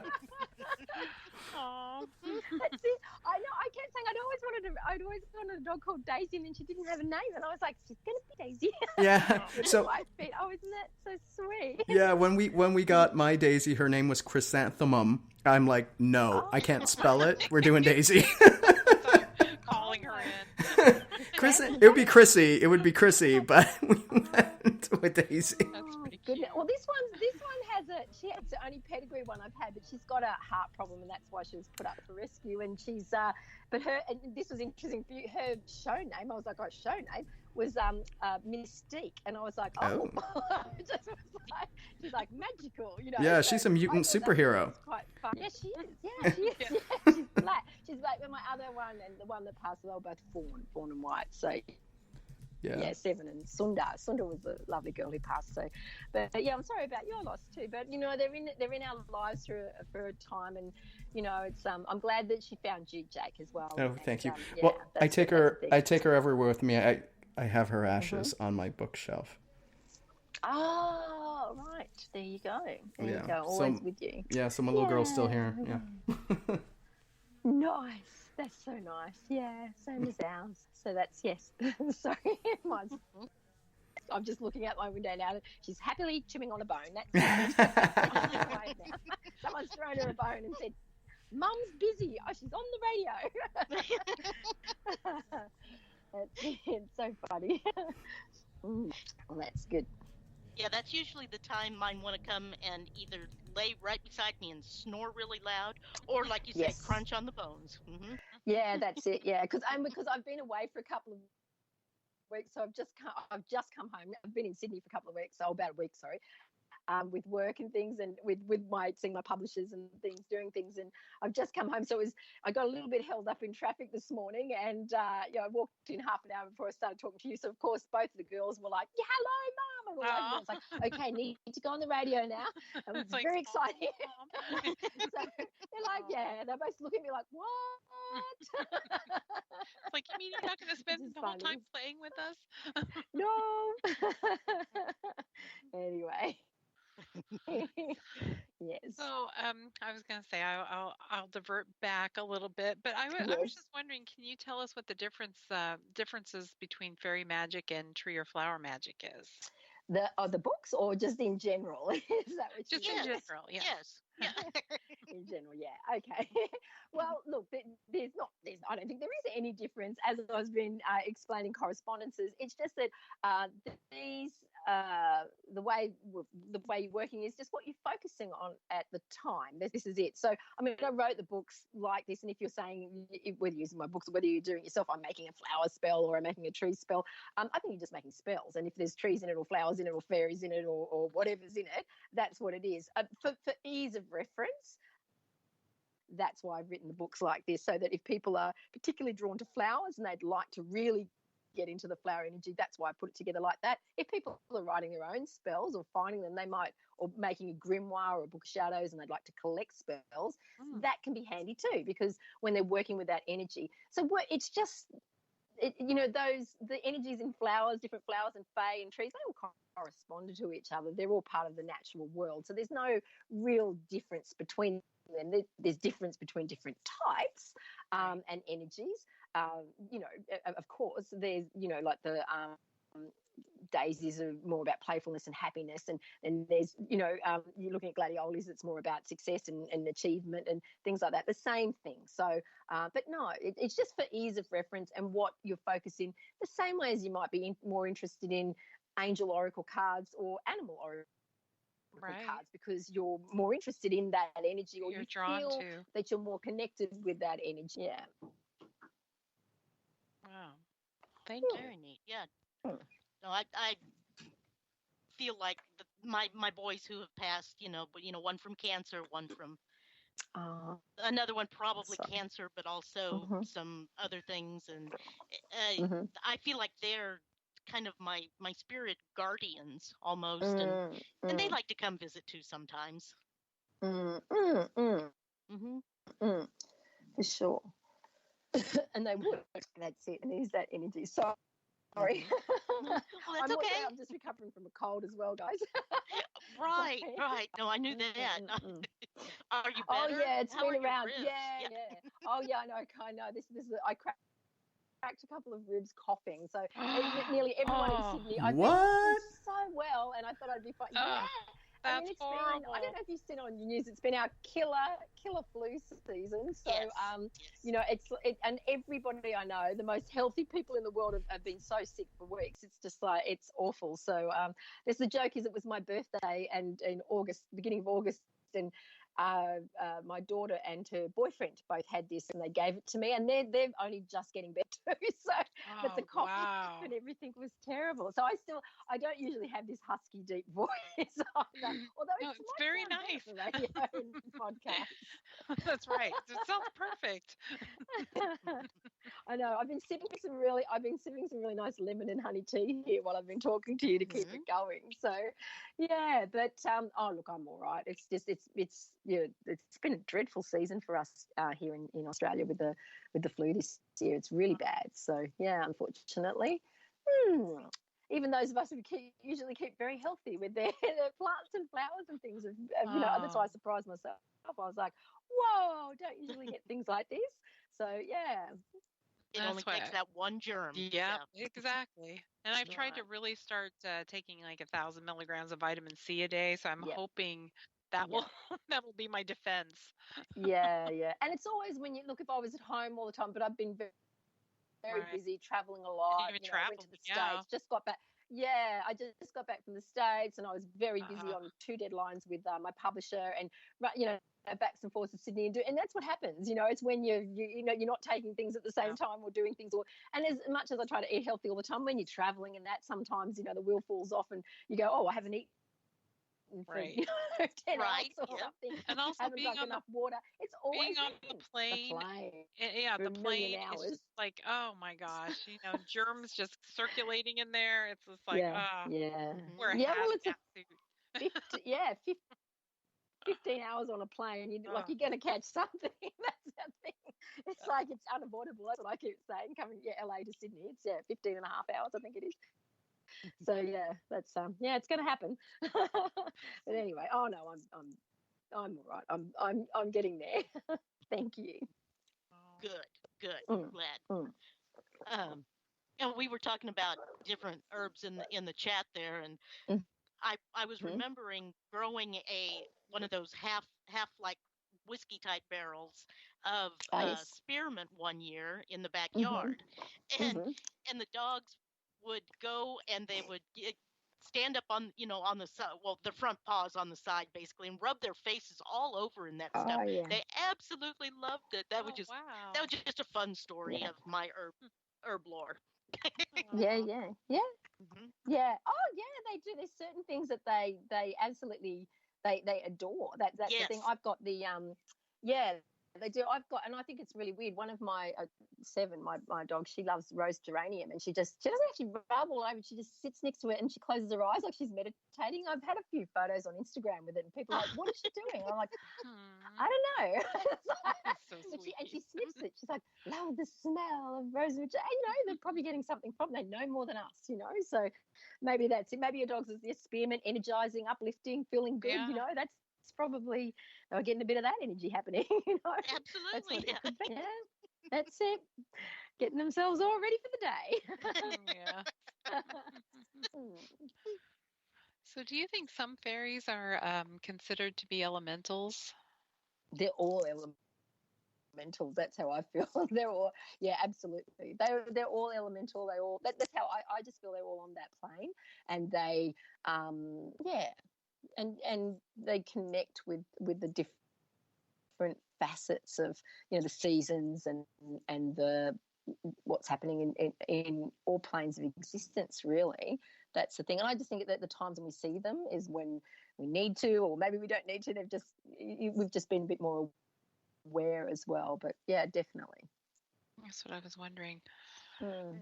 So we're also I would say a paranormal investigator, and so Ah, just yeah. to do a lot of the with spirits and things like that. Hmm. I don't know how I'm asking the question about Like a spirit. the- yeah, I mean, well, no, I don't know what I'm asking. I was like trying to put it in words, but I can't really put it into words. I was just thinking, it's like how some Mm. people people's spirits who don't move Mm. on. I don't know. Oh, oh, okay. Do I think that they could be like Mm, people, or is that maybe what you not. mean, or No. do you just think they're in that Maybe if they spiritual commune, if plane? they're still in that spiritual plane and Oh, things like that. yeah, yeah, yeah, yeah, yeah, yeah, That's what yeah. I'm trying to say. I can't form words tonight, though. Yes. Sorry. Yeah, no, no, no. That's okay. I think I know what you mean. You mean it's sort of on that plane where people can communicate with spirits, can people communicate with the fairies in Right. that kind Yes. of way and get messages from them? That, yeah, I do believe that there are people, and I've met people, I know people that very much. So actually, the book Faerie Spells so there you go, is dedicated to a wonderful woman, Ella Roseborough here in Australia, who is a fairy artist, and she's so inspirational to me. She gardens as well and communes with the fae. I know she does. Her art is absolutely from that place. Speaking with her and being in her presence, she very much has those messages from them. And look, there's been times she's drawn me little pictures, beautiful little artworks, and sort of said, I don't know what this means, but I got this message, and I've looked at it and gone, whoa, and I know she does, and she is someone who does that. And that's why I dedicated the book to her, because I just being in her presence, I just, she's just, does commune that way. Can anybody? I think that we do, and maybe we don't pay heedance or we don't give credit to them. As I said, I've felt many times a presence in the garden and had a thought that mightn't have been what I naturally think, I think, and or I wouldn't say like a vision comes to me, but just an idea or some sort of artistic interpretations come to me about something. And so I very much do think that they do communicate with people for their own reasoning as well, for their own benefit as well. If you look after a garden, that's where they all live, and look after the plants around them, that's what they would want to happen. I don't think any of these things or elementals are there for our as tools for us. They're there for the universal good and energy. But yes, some people are just more attuned to that plane, the same as you do the paranormal investigating, the same as you are. Look, I'm interested in it, and I've had some wonderful experiences when I travelled to the UK as well. I actually went on a paranormal tour of Oxford Castle, and it was amazing, and I definitely felt and saw things, and it was phenomenal. But I'm not, obviously, because I'm a little bit open to those things and I work in that way, but definitely, and I've met these people, so yeah. And but I think anybody, as the same as in paranormal things, anybody can at any given time, if there's a reason for it. It was a good question. We just had to get round. Yeah, sorry. I get what you meant. That. No, it's fine. No, I was trying to do sign language, but you did not see me. My sign language. Yeah, I couldn't see you. No, I couldn't. I'm a long way away. Sign language for the blind. Yes, exactly. That's okay. No, we've got so many. We've covered so much ground in this interview. I'm like, don't worry about it. It's like I'm getting a bit lost. It's okay. It's good. Really It's been fun. a great talk. It's fantastic. This has been so much fun. I love it. Well, I was kind of curious about, there's a lot of folklore, a lot of in the fantasy type books and everything. Yes. Some typical traits of the Fae, like they can't lie, never thank them outright, never take food or drink that they might offer. Are any truth to those, or some there are? Yeah, there are. In different cultures, you come up with that, and they're generalizations about them. And I've found that across the board. You're right; it is in sort of some of the more mainstream things you see that, but yeah, there is, and it comes back to what I said before. I think that these are just interpretations of that universal respect that you should show them. It's that this is their land, this is what they're doing, this is where they live. So I think that there is truth in it anyway. It's being respectful of them, and it's just the way that we've said that, and being respectful of even another person. You don't take their food or drink. You always and I know what you mean. Right. You don't thank them. They're just doing their own thing.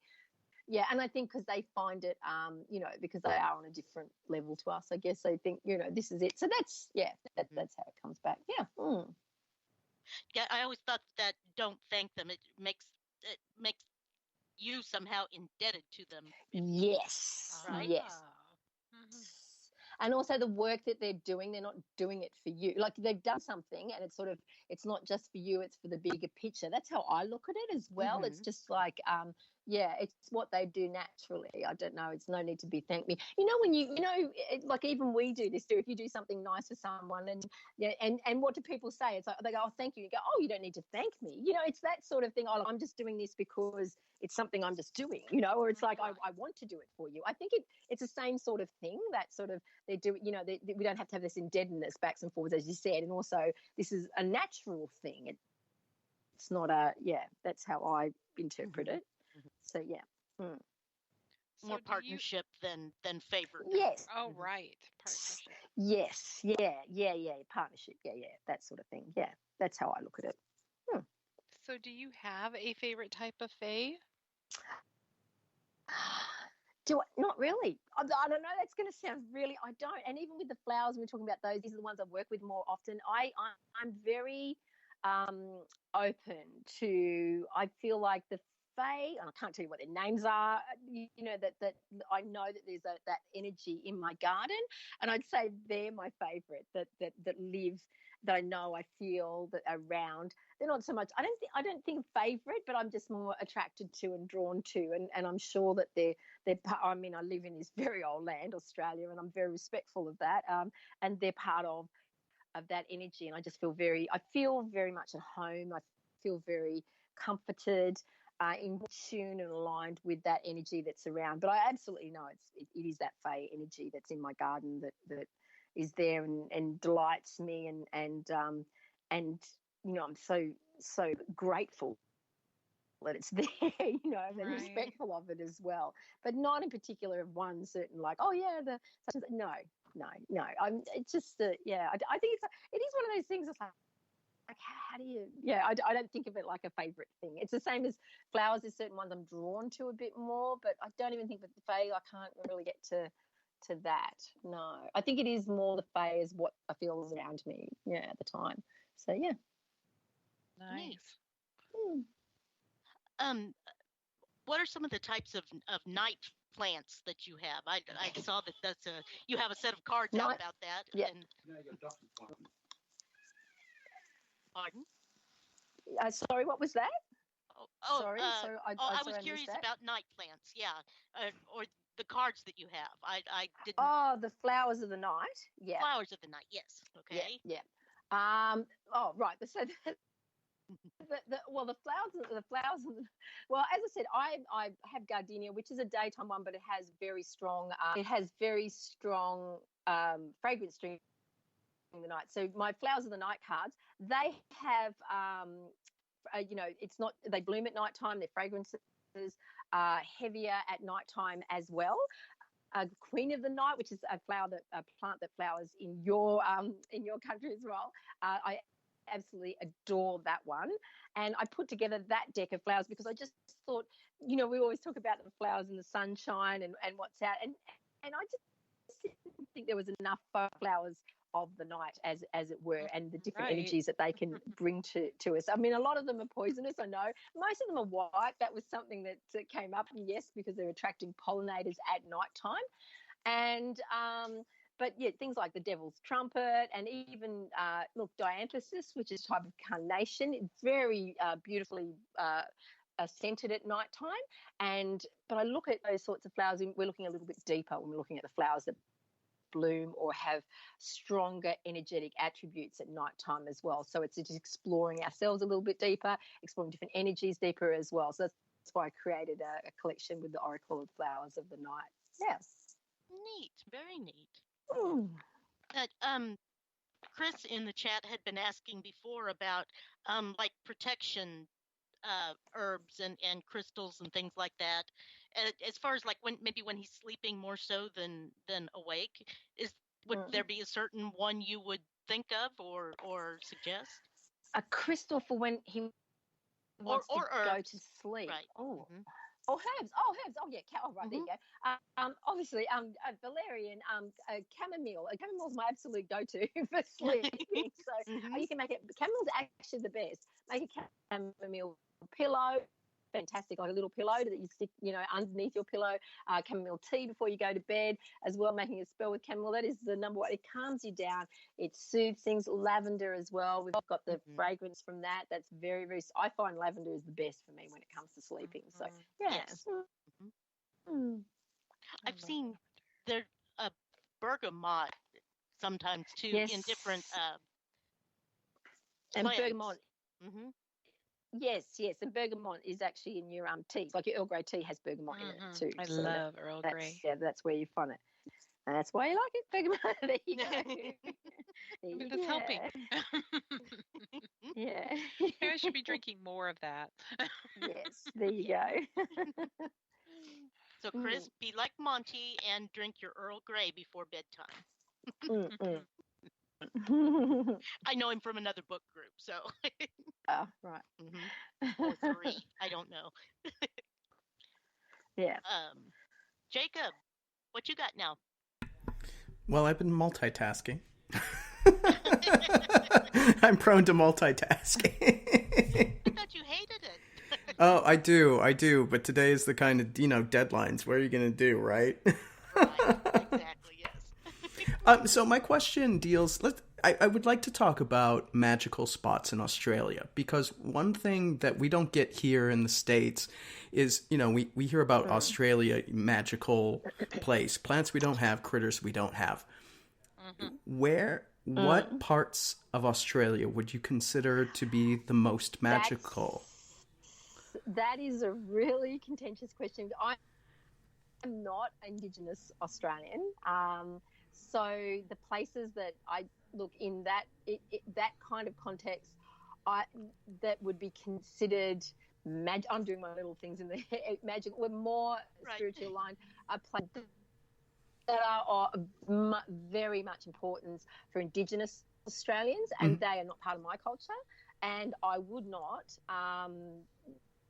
even step forward to speak about them, and I would not consider them magic that unless I was invited personally by an Indigenous person of that tribe, of that area, that would be a place that I go to that would be magical, and I do magic too. And it's not something that it's not something that I would discuss, because I'm not Indigenous Australian. I'm a Caucasian Australian. My family's been here for generations, but I'm not Indigenous Australian, and so and I'm very respectful of the culture of this land and country, and of the people of this land. So that is not something I feel that, and I have worked with Indigenous people at various environment centres that I've worked at and worked with, and with different programs, and I've been incredibly fortunate to be allowed to go to different places and to work with them, and they've shared stories with me, but they are still the same thing. It's a very personal one-on-one thing.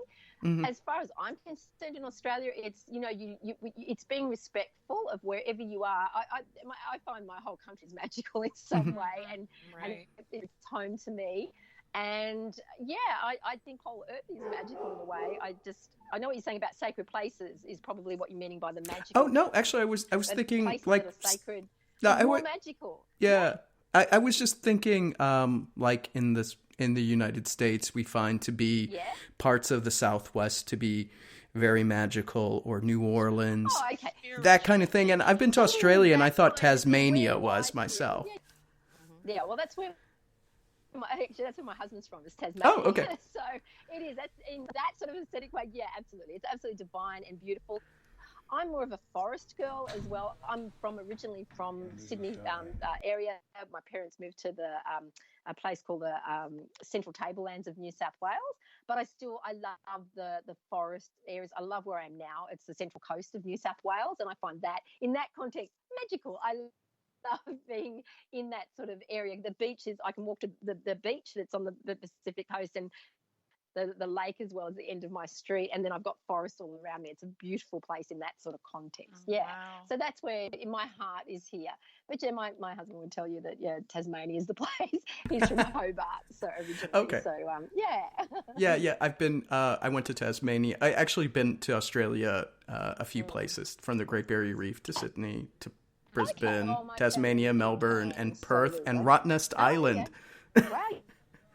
Nice. You've been everywhere. Australia is one of my favorite places to go, I will say. But yeah, I thought Tasmania to me was a magnificent spot, and the middle of the island, a lot of people don't know, it's huge lavender fields.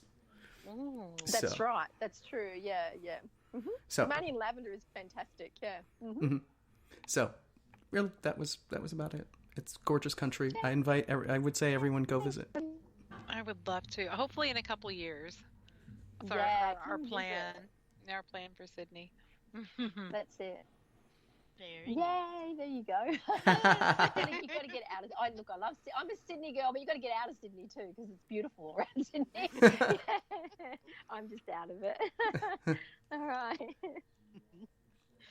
Well, we're starting to wind down. You want to tell folks how they can get a hold of you? Yeah. And what are your next projects and everything?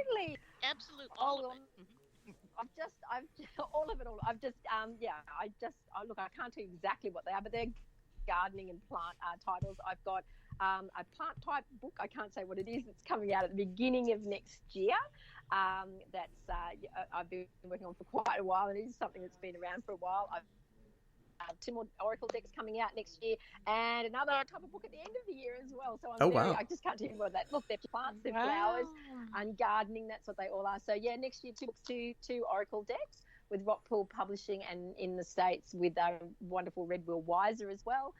All my work's available from Barnes & Noble in the United States, and Australia, through Dimmicks, and around the world, Simon & Schuster, Brumby, they all distribute my work. And Rockpool Publishing is my publisher in Australia, and so if anyone's got inquiries, they can find my work there. And my website, CheralynDarcey.com. Darcy's got an E in it. Or you can see the spelling on the little links and things. And I'm very social on social media, and it's particularly Instagram and Facebook. They're my favourite places. And I've just started building a little community on my Facebook page to a group so people can join privately and chat about flowers and their experiences and ask me gardening questions and all those sorts of things as well. So flower therapy questions. And we've dropped links to all of those sites in the chat. So make sure, listeners, you come back to our website and click all those links. That's right. Thanks for that. Thank you. Yeah, Thanks for having me on today. That's so much fun. Yes, thank you. It's really been This nice. has been a great show.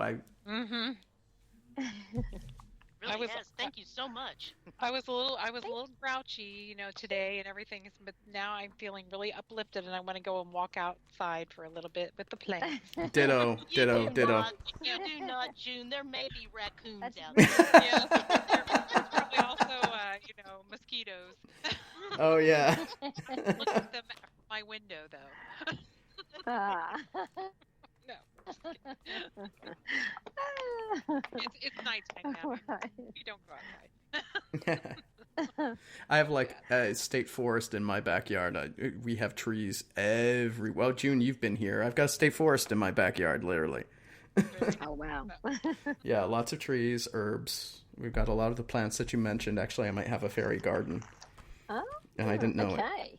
So I'll go check it out. Would they be scared of my dogs, or it would be cool? Well, no, they'd be all right with your dog. Okay. So I have to be the time cop. Okay. But That's okay. I was going to say, do we have any parting words from you, Wendy? Well, we want to thank people in chat. Jerry says it was a good and interesting show, and she went and bought the book of Faerie Spells. And yeah, Chris was appreciative of our answers and what we tried to help him with there. And I want to thank you, Cheralyn. This was so much fun. Thank you so much really for was. taking the Thank time. you. Just love your energy. Oh, no, that's everything. okay. So fun. Really fun. Thank you. I've had so much fun. Lovely meeting you all, and thank you for having me on. Oh, It's yeah. fantastic. Well, we'll have you back on soon because you have more books coming out. So That's right.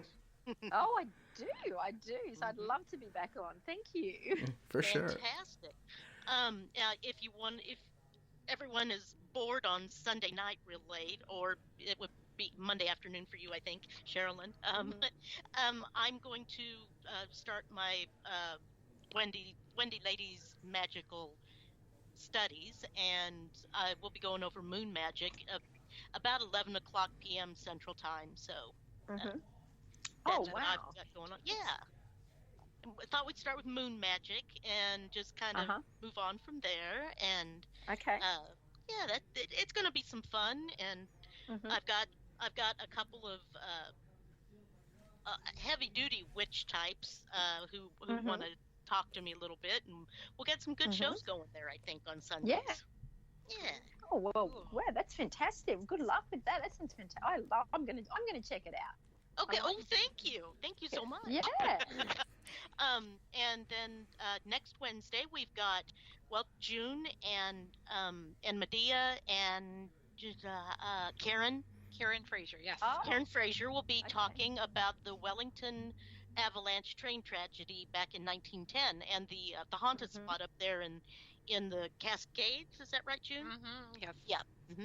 In Washington State. Correct. It's very cool place. So yes, please tune in. Karen and Medea have been there thousands of times, and so with all of their paranormal Oh. investigative stuff. So yes, it's been amazing.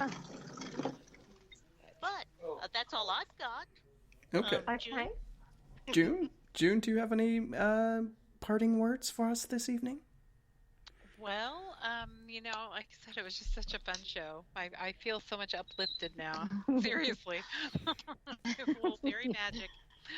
But Yay. thank you. But if you want to find out what our group, the Advanced Ghost Hunters of Seattle Tacoma, are doing, just check out the website at aghost.org. A ghost, not just ghost.org, but aghost.org. Yes. And and check out Spooked in Seattle too. Mm-hmm.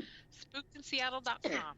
And for folks that are new to the group, June, do we have the date in September for new member orientation? It's actually not going to be until November. Oh. So it'll be, I think, November 18th. Okay. All right. But please come and visit. We meet on the second and fourth Sundays of the month. My God, Saturday. My mind is. But second and fourth Sundays of the month. Although September, there's going to be a football game at Pioneer Square. So we are meeting elsewhere. So check out our website to tell where to meet. Yeah, you can fill out the contact us form to submit your information, and someone will get back to you. Yeah, I'm here. And so that brings us to the end of the show. Thank you very much, Cheralyn. It was a pleasure to have you. I want to have you back like once a month. We can just talk. We can just talk plants once a month. Jack. Sure. There you go. Yeah, perfect. I love it. That'd be great. Again, the newest book we have is the Book of Faerie Spells. It came out in June in the United States. It's available on Amazon as well in paperback and Kindle format. But I would say get the paperback. It's gorgeous. This book is beautiful to look at. And lots of practical magic tips. And with that, we will bid you adieu. And our outro track, if I could talk, it sounds a little grim. Shaman's Harvest, Blood Trophies. All right. Take care, everyone. Have a good night. Good night. Good night. Thank you. Bye. Bye.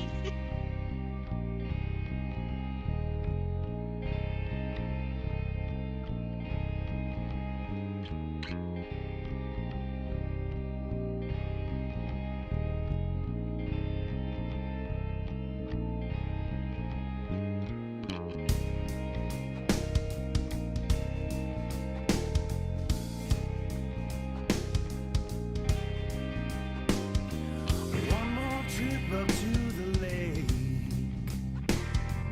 Fish are rotting in the sun.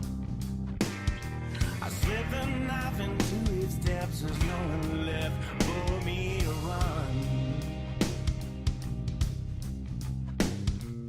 Federalists on my trail. Someone out there knows my face. But I can't fight the urge no more. I might as well get me a taste. And you know that idle hands are made for devil's work. And I ain't done nothing. Well, keep them from around your throat. With red hair and black keys, ain't no flowers left, only weeds. There's an RSVP with the law, them and me.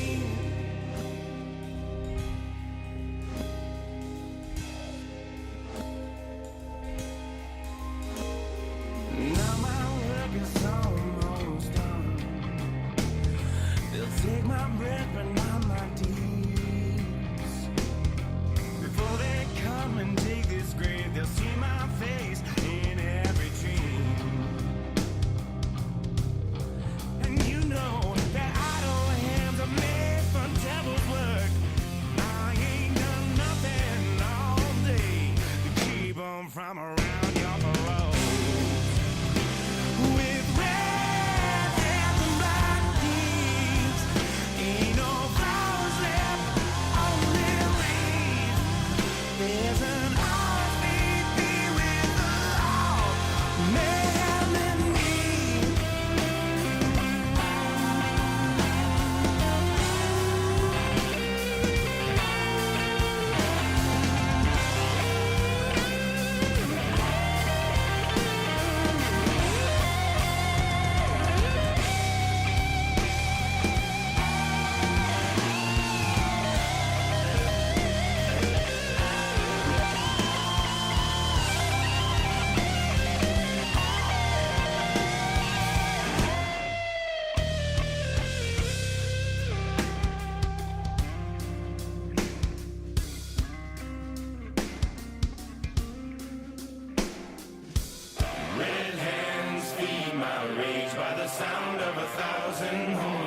coming.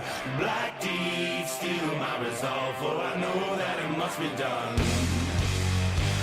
The trophy sing like a stone, drowning in the heart.